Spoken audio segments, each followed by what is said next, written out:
We all have those things we watched as children buried in our mind that are just super obscure, or at least we think of them to be obscure.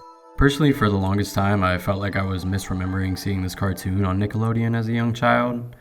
I remembered it as some weird black and white cartoon with what I could remember as real people turned into like cardboard puppets or something. A scene in particular I remember is the main character being at some sort of summer camp or something along those lines. The show I was remembering was in fact real, and was in fact somewhat obscure. It was Angela Anaconda. My memory was somewhat accurate, but the description definitely wasn't the best and may have left some people scratching their heads on trying to figure out what I was even talking about. Now, this can be considered an example of lost media, different forms of obscure television, music, movies, etc. that were forgotten about, mislabeled, misremembered, or downright actually lost as time went on. Luckily for us, the internet provided an amazing place where people who are suffering from trying to find something lost to go and get additional help in locating these items. Sometimes things work out to great success. People on the internet actually come together and collectively find something based on someone's vague description. Sometimes taking a long time, but nevertheless, it's a great accomplishment. A large example of lost media being found after a large manhunt was the Clockman, an obscure cartoon created in Eastern Europe sometime in the 1960s or 1970s. The search started on 4chan and took about 5 years to be concluded. Hearing stories of success when talking about lost media is extremely satisfying, so in keeping with tradition of the channel so far, today I wanted to go over 4 different posts on Reddit detailing the findings of certain lost pieces of media that were just recently found. The subreddit r/lostmedia is home to all sorts of people looking to have what they remember being found. And sometimes that is exactly what happens. Now, with all of that out of the way, please enjoy the video. Our first piece of lost media was actually posted about multiple times 3 years ago by Reddit user u/anonymousredditor39. One of those posts being in the subreddit r/nonmurdermysteries. The post is titled Creepy Advertisement /PSA that aired in the early 2000s. And reads as follows. When I was a kid, I saw this creepy advert on TV. I only ever saw it once, and ever since I saw it, I always wondered what it was trying to advertise and who made it. At first I posted it on r/tip-of-my-tongue and then on r/casualuk and r/lostmedia, and people have said they also recognize it from my description, but don't know the name of it or where to find it. The advertisement starts off with a home video of a young girl running around in a field of daisies and maybe blowing on a dandelion. Her mother might also be sitting on the grass with the girl. The footage is quite old and potentially in black and white. It is similar to the Daisy advert from 1964, but not it. Over the top is the song Whatever Will Be by Doris Day. There is then a picture of the little girl, which slowly morphs into a woman as she grows up. The picture of a woman then morphs into an ill-looking, bruised woman whose facial features have been damaged from drugs. A clanging sound can be heard as jail bars then appear over the image and the song fades out. The advert appeared approximately between 2003 and 2010 in England. The advert in question was probably some sort of crime prevention public service announcement. It could also have been a drug prevention PSA. If anyone remembers or recognizes this or can help me find it, that would be much appreciated. From the description, this sounds like an extremely disturbing advertisement, especially for a child to witness. The most notable thing that stuck out to OP was the fact that Whatever Will Be, written by Doris Day, was playing during the commercial. And as such, this was coined as the case of the Sera commercial. Now, this post actually gained a ton of traction, getting over 300 upvotes and over 100 total comments from other Redditors and OP themselves. A lot of people recall the commercial as a PSA, and there actually seemed to be a lot of other PSAs that were similar in nature to the one OP was describing.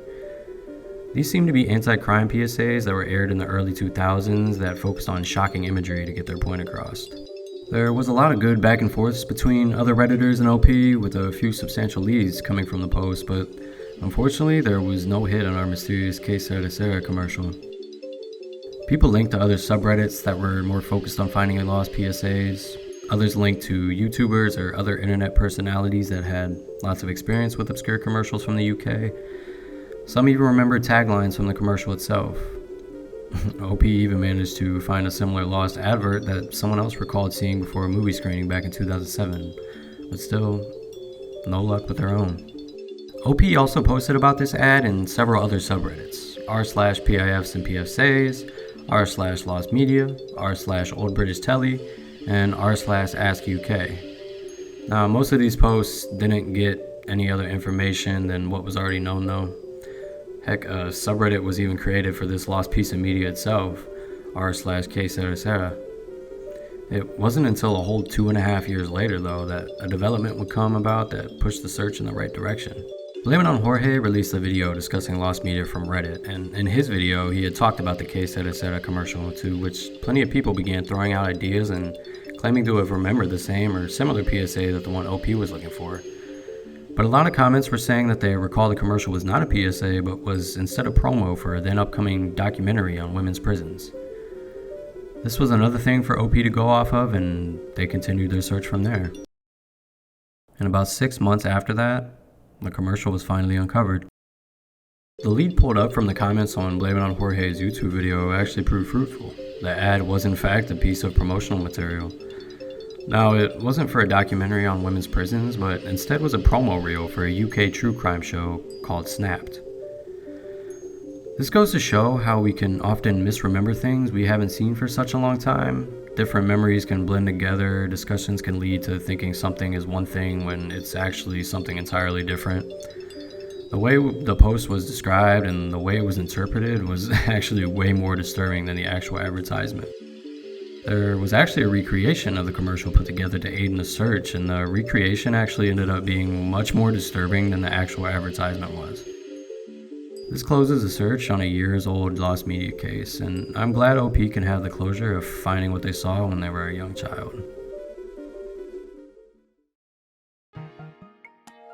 Football, or soccer as it's known in some countries, is the world's most popular sport to date. That being said, I can safely assume that most people know what the World Cup is, but if you don't know what that is, in summation, it's a quadrennial tournament of 32 men's national teams that is organized by the Fédération Internationale de Football Association, better known by the acronym FIFA. Now, with football being as popular as it is and the World Cup being as big of a deal as it is, there's plenty that goes into marketing for the event.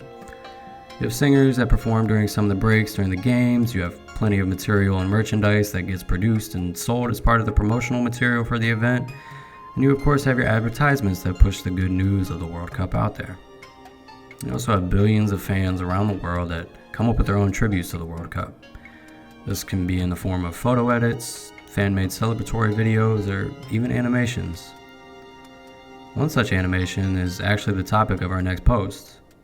Posted about a month ago in the Lost Media subreddit, user u/Elvego wrote the following. Partially Lost, 2010 African World Cup animation. I was browsing the internet and came across a somewhat peculiar topic.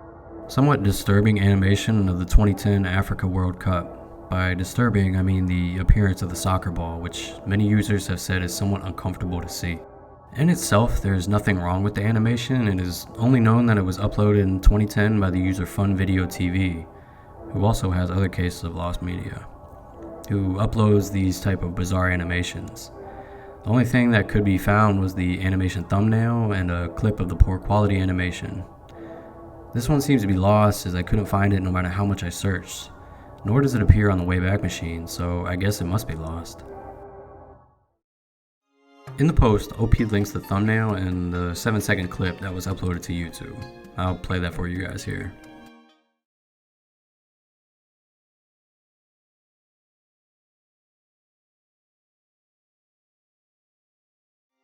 Now, the quality isn't the best, and I would agree that the football looks a little off, but keeping in mind that this was from 2010 and probably wasn't produced with a huge budget, nothing seems too off-putting about the animation.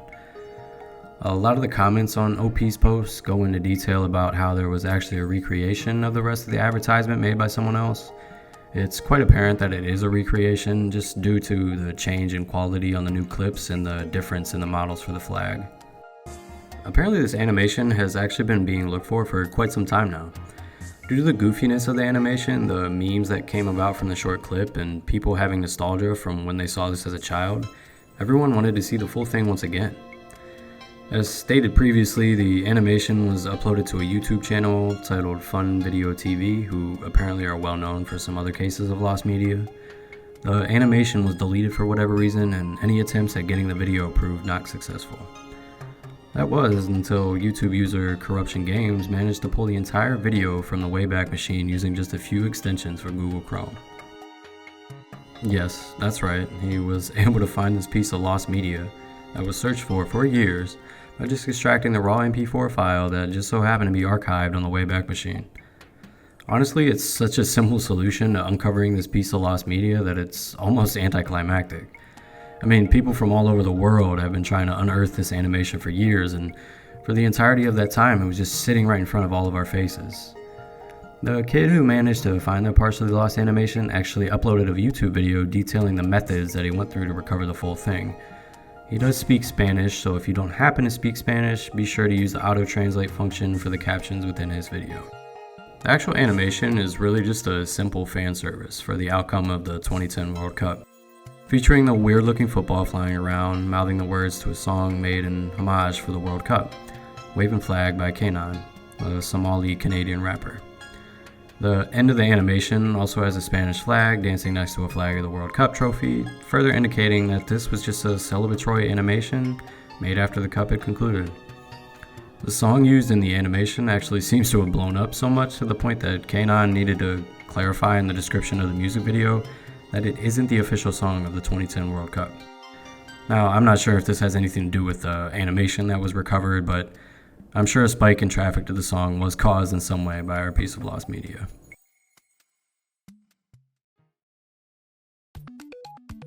Who doesn't love science fiction? Who doesn't love horror? Who doesn't love when you combine the two and make an obscure one-season spin-off of Tales from the Crypt? Well, that's exactly what happened in June of 1997. When I was 1 month old, this series came to HBO, one titled Perversions of Science. The show was comprised of different episodes that were based off of unique stories from EC Comics' Weird Science, Weird Fantasy, and Incredible Science Fiction comic books. Now, not all episodes were based on stories from the comics. Some were actually original works put together by the series producers. The show is set up the same way that Tales from the Crypt is. We get an introduction to the story about to unfold by our narrator. The story plays out in live action and then is brought to a close by the same narrator with some witty remarks. Now, as opposed to Tales from the Crypt, where the Crypt Keeper would often make horror-related one-liners and comments pertaining to the topic of the episode, Perversions of Science opts to take a more, as you could have probably guessed from the name, sexual road when making these comments. I won't go over any, but they are just as bad and inappropriate as you probably are imagining them to be. Now, for so much information being available about this series, one would think that there is no way that this series could be lost in any fashion. But that actually isn't the truth. Aside from very low-quality VHS rips, no other digital form of these episodes existed anywhere for the public to view. The even worse part was that there wasn't an American or European DVD release of the series. As for the VHS copies that existed, those were just recorded from a VHS player straight from live TV. So the quality, or lack thereof, makes sense. Now, there isn't a straight post about someone specifically looking for proper quality recordings of the series, but there was one post by user Monotony and AZ from about 6 months ago on the r/horror subreddit. It reads as follows. Perversions of Science. Anyone remember this show? It was an offshoot, is that the right term, of Tales from the Crypt and aired on HBO in '98 for only one season. It was an anthology and felt a lot like Tales from the Crypt with a dash of Outer Limits and a pinch of quote-unquote real sex. I've always hoped it would come out on DVD or at least some streaming service, but the only place to watch it is on YouTube and the quality is ass. Due to how large the r/horror subreddit is and that this is an extremely niche series, the post went largely unnoticed, gaining only 5 upvotes and a handful of comments. But it just so happened that someone on the r/lostmedia subreddit obtained a copy of the DVD set that was only released abroad, and they happily uploaded the entire series on archive.org in respectable quality. We have one Reddit user, whose name I won't even begin to try to pronounce, to thank for having the episodes finally archived in a format that won't degrade like VHS quality would when transferred around. Now, not to at all discredit the fact that someone else already did take the time to upload the episodes. I took a quick watch of the first episode, and I can easily see why the show didn't gain as much traction as Tales from the Crypt. The stories are extremely interesting, but the weird sex themes just kind of feel out of place. Almost forced, if that makes sense, and the narrator definitely isn't as memorable as the Crypt Keeper. Feels a little uninspired, to be honest. One comment from one of the posts puts it in good terms. The CG sex bot was meh compared to the puppeted Crypt Keeper. I wholeheartedly agree, but I am glad this series is fully found for any fans of horror or science fiction that wants to give it a watch. As always, everything will be linked in the description. Lost media can sometimes be found before it's even thought of to be lost. This interesting scenario is the scenario we find ourselves in with our last post and last piece of found lost media. Anyone who grew up in the United States during the late 80s, the 90s, or the early 2000s will almost certainly know what you're talking about if you ask them how popular professional wrestling was. The golden age of the sport, as it was considered during that time period, really captured the hearts and minds of millions of younger and older people alike and offered great amounts of entertainment. Now, there's always the running joke of how people can believe that the stuff that happens during a wrestling match is real, but honestly, that was part of the fun of it.